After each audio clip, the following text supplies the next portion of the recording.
Olá, meus queridos, estamos de volta. Voltamos hoje para a correção da atividade avaliativa de vocês, de história. E vamos retomar aí alguns conceitos e revisar também o conteúdo, tá bom? Só colocar aqui a nossa canetinha. Primeira questão. Em 1º de setembro de 2009, o mundo celebrou os 70 anos do início da Segunda Guerra Mundial.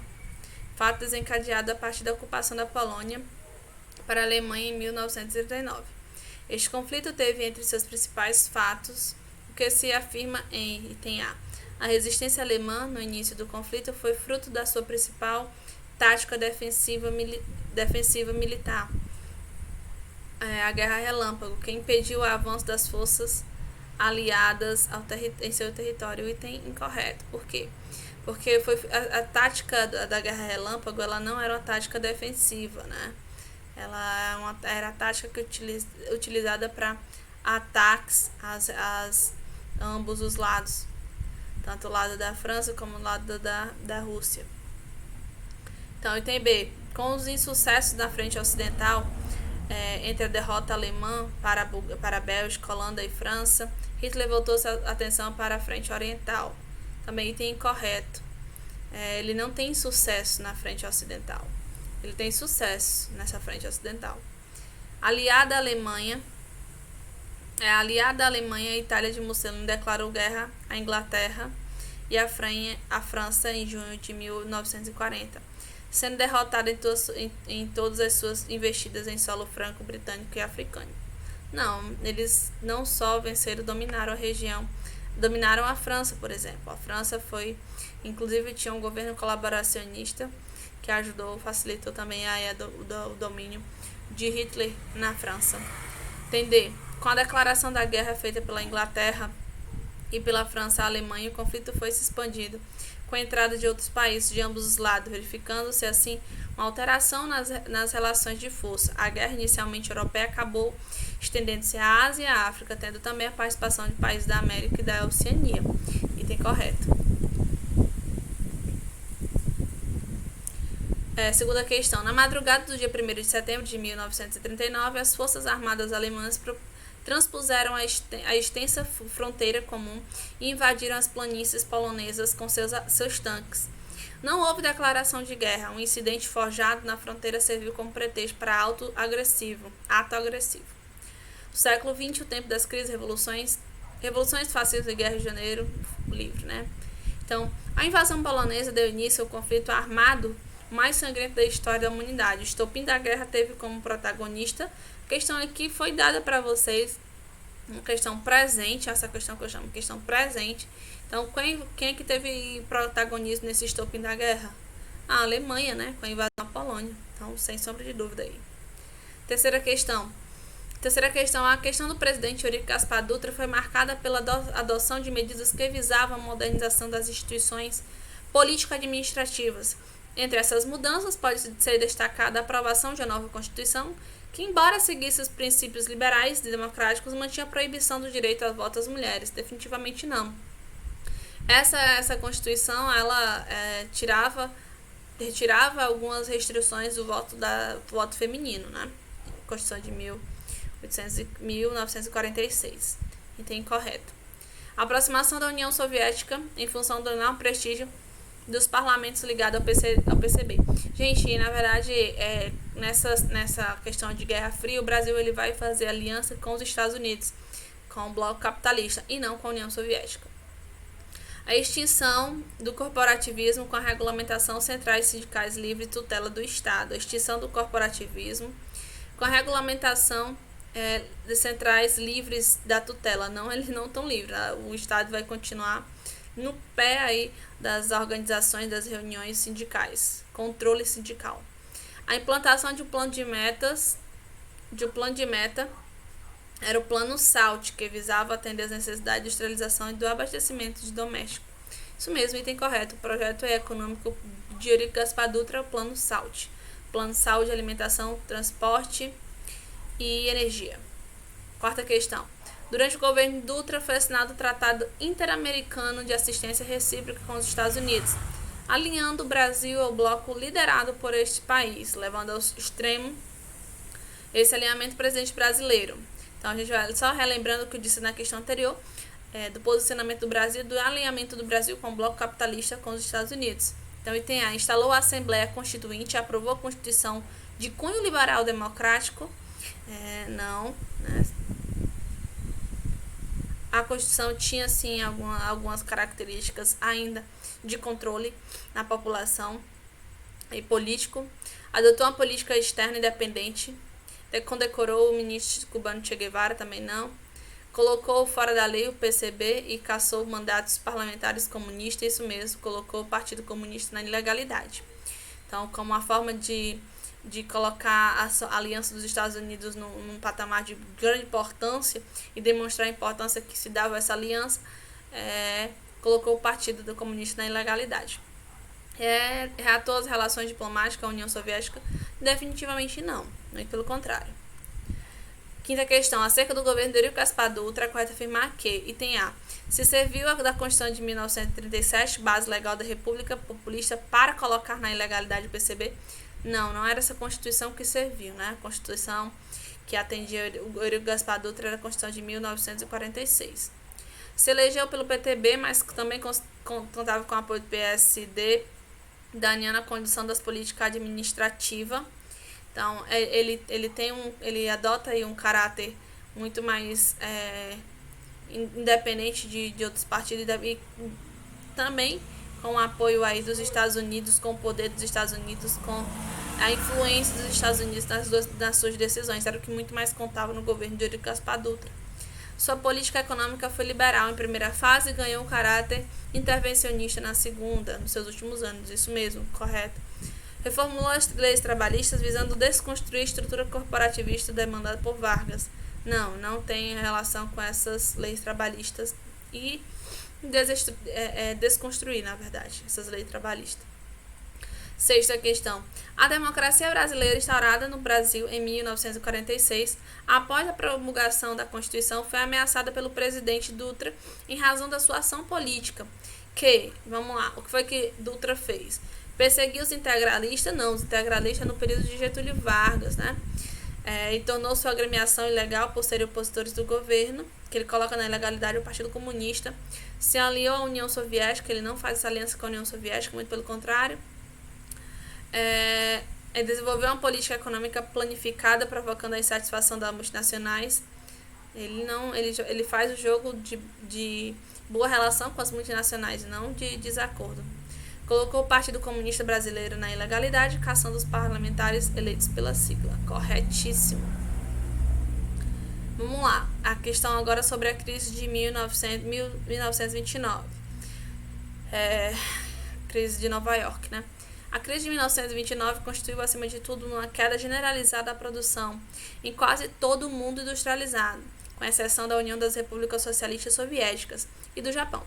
Convém primeiro atendê-la a partir desse aspecto, utilizando para isso os grandes indicadores de atividade econômica, que são os índices de produção e de trocas comerciais, bem como as taxas de desemprego.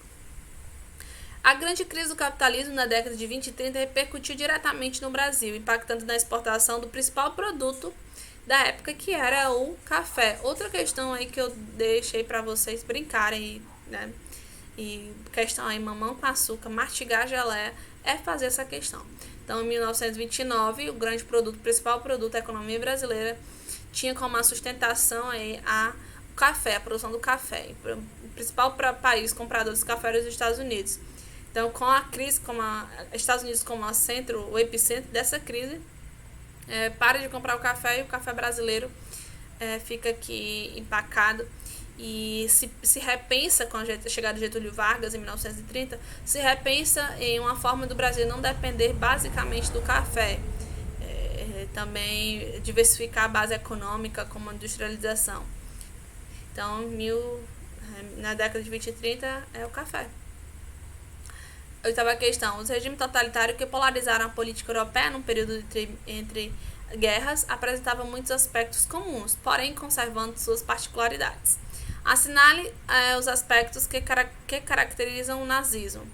Bom, o nazismo na Alemanha e tem o seu principal líder, Hitler, né?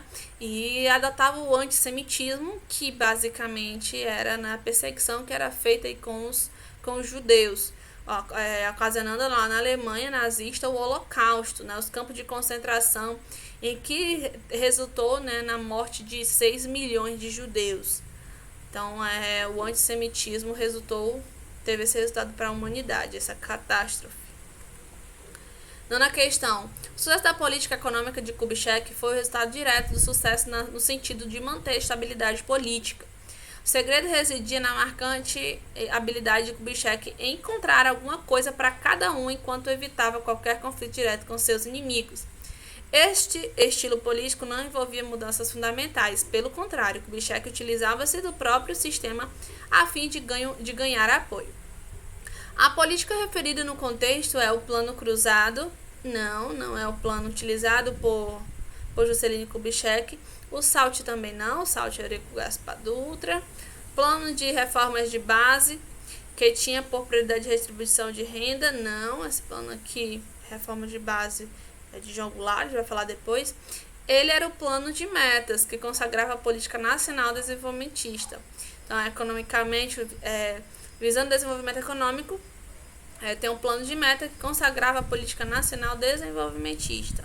Chegada de grandes multinacionais aqui no Brasil, estreitando a relação econômica do Brasil com os Estados Unidos, principalmente. O governo, décima questão.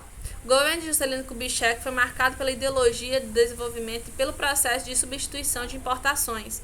Em função de implicações externas, o plano de metas intensificou o quê? O mercado de trabalho, o crescimento econômico regional equilibrado.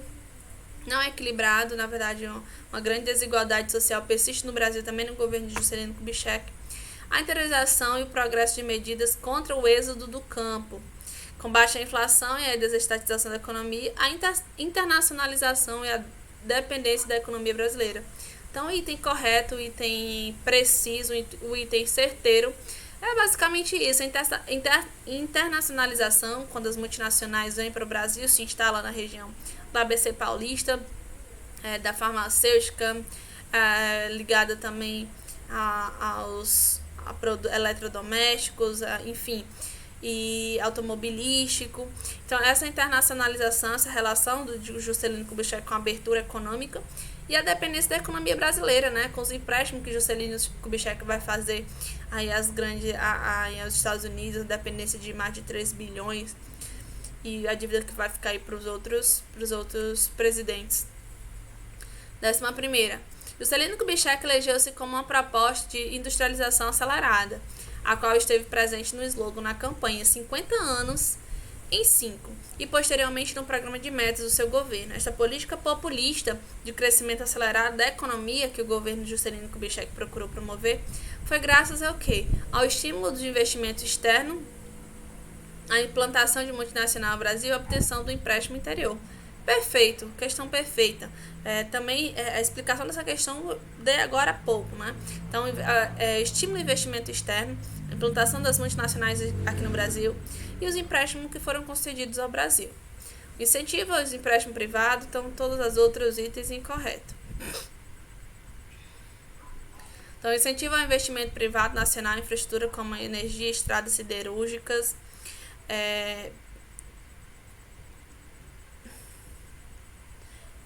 uma política de defesa da agricultura, a intervenção direta do Estado na indústria de base pesada, automobilística. Então, não é a intervenção do Estado, é o dinheiro que vem de fora, é o dinheiro que é dos outros países, né? Então, analisa as seguintes afirmativas sobre o período desenvolvimentista juscelinista, colocando o V nas alternativas verdadeiras e F nas falsas. O programa de meta deveria fazer o país crescer 50 anos em 5. Era pautado em 2 pilares básicos: a atração de capital externo e a inflação. Isso mesmo. Item V, correto. Com o crescimento concentrando-se no centro-sul, o êxodo rural para a região alcançou níveis alarmantes. Milhares de imigrantes partiram em busca dessa região, gerando aí um crescimento desordenado nos grandes centros urbanos da região. Isso mesmo, com o estabelecimento dessas multinacionais, muitas pessoas foram em busca de lugar para trabalhar, de mão de obra, né? ser mão de obra que era necessário. O crescimento acelerado empolgou o país, mesmo nas regiões periféricas, onde os efeitos desse crescimento eram mínimos. E a discussão dos efeitos multiplicadores e a possibilidade desse desenvolvimento rápido chegar a uma região empolgava intelectuais políticos também, tem verdadeiro. Como transcorrer do governo e sem que o tão esperado efeito multiplicador passasse a existir? Começa a surgir insatisfação e tem início nas regiões periféricas. A mesma item, né? Não. Em torno das desigualdades, mesmo item não. E desequilíbrio regional, ao mesmo tempo que a insatisfação das camadas populares começa a aumentar nos grandes centros urbanos. Essa questão fala sobre a desigualdade social, fala sobre o investimento que acontece, sobre o crescimento, a proposta do governo desse desenvolvimentista, mas destacando aí a questão em que a desigualdade ela permanece, né? Não é algo sanado. Então, quem está ligado às multinacionais, aos interesses estrangeiros, são os beneficiados, mas a população mais pobre continua sendo pobre. Então, é uma crítica que é feita e que traz aí esse último ponto. 13ª questão. Sapatos furados, roupas surradas, capote puído, cabelos em desalinho, colarinho aberto, gravata torta, barba por fazer, figura caricata, rictos nervosos, tinha tudo para chamar a atenção. Muitos achavam demagogo, outros procuravam ridicularizá-lo. A figura que nós estamos falando dos presidentes é o Jânio. Né? O texto acima refere-se ao presidente Jânio Quadros, que ficou no poder apenas 7 meses, iniciando o processo político que levaria os militares ao poder em 1964. Jânio, quando sai do poder, seu vice-presidente João Goulart assume, mas é retirado aí pelas forças militares aqui no Brasil. Então, o João Goulart, o Jango, que é o vice de Jânio, que assume, né? Meu Deus do céu, tô tentando aqui criar, mas enfim, o item correto é esse, o item B, para vocês saberem.